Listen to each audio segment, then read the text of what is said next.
اعوذ باللہ من الشیطان الرجیم بسم اللہ الرحمن الرحیم۔ رسول اللہ صلی اللہ علیہ وآلہ وسلم نے ارشاد فرمایا،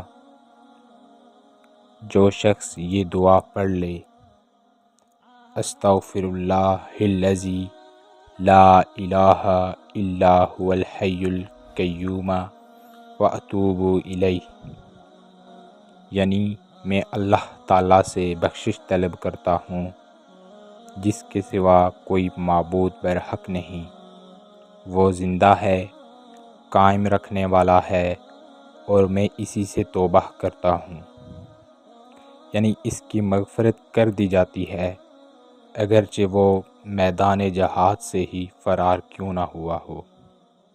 حدیث نمبر 1517۔